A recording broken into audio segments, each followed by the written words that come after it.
ಮಂಗಳೂರಿನಲ್ಲಿ ಭೂಗತ ಪಾತಕಿ ರವಿ ಪೂಜಾರಿಯ ವಿರುದ್ಧ ದಾಖಲಾಗಿದ್ದ ವಿಜಯರಾಜನ ಕೊಲೆ ಪ್ರಕರಣದಲ್ಲಿ ರವಿ ಪೂಜಾರಿಯನ್ನು ಖುಲಾಸೆಗೊಳಿಸಿ ಮಂಗಳೂರಿನ 1ನೇ ಹೆಚ್ಚುವರಿ ಜಿಲ್ಲಾ ಮತ್ತು ಸತ್ರ ನ್ಯಾಯಾಲಯ ತೀರ್ಪು ನೀಡಿದೆ.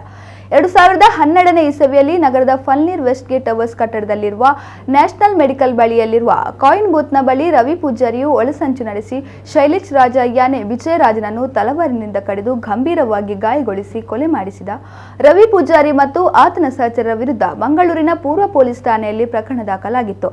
ಈ ಪ್ರಕರಣದಲ್ಲಿ ಪೊಲೀಸರು ತನಿಖೆ ನಡೆಸಿ ರವಿ ಪೂಜಾರಿ ಮತ್ತು ಆತನ ಸಹಚರರ ಮೇಲೆ ದೋಷಾರೋಪಣಾ ಪಟ್ಟಿ ಸಲ್ಲಿಸಿದರು. ಸದರಿ ಘಟನೆಗಳ ಸಮಯ ರವಿ ಪೂಜಾರಿ ವಿದೇಶದಲ್ಲಿ ತರಿಮಡಿಸಿಕೊಂಡಿದ್ದು 2021ನೇ ಇಸವಿಯಲ್ಲಿ ರವಿ ಪೂಜಾರಿಯನ್ನು ಸೆನೆಗಲ್ನಲ್ಲಿ ಬಂಧಿಸಿದ್ದು ತದನಂತರ ಭಾರತಕ್ಕೆ ಹಸ್ತಾಂತರಿಸಲಾಗಿತ್ತು. ಭಾರತಕ್ಕೆ ಹಸ್ತಾಂತರಿಸಿದ ನಂತರ ಆತನ ವಿರುದ್ಧ ದಾಖಲಾದ ಎಲ್ಲಾ ಪ್ರಕರಣಗಳಲ್ಲಿ ಪೊಲೀಸರು ಹೆಚ್ಚುವರಿ ತನಿಖೆ ನಡೆಸಿ ಹೆಚ್ಚುವರಿ ದೋಷಾರೋಪಣಾ ಪಟ್ಟಿ ಸಲ್ಲಿಸಿದರು. ರವಿ ಪೂಜಾರಿ ವಿರುದ್ಧ ದಾಖಲಾದ 2 ಪ್ರಕರಣಗಳಲ್ಲಿ ಮಾನ್ಯ ಪ್ರಿನ್ಸಿಪಲ್ ಸೀನಿಯರ್ ಸಿವಿಲ್ ಜಡ್ಜ್ ಹಾಗೂ 1 ಪ್ರಕರಣದಲ್ಲಿ ಜೆಎಂಎಫ್ಸಿ ನ್ಯಾಯಾಲಯ ಮಂಗಳೂರು ಸೇರಿ ಒಟ್ಟು 4 ಪ್ರಕರಣಗಳಲ್ಲಿ ರವಿ ಪೂಜಾರಿಯನ್ನು ಖುಲಾಸೆಗೊಳಿಸಿ ತೀರ್ಪು ನೀಡಲಾಗಿದೆ.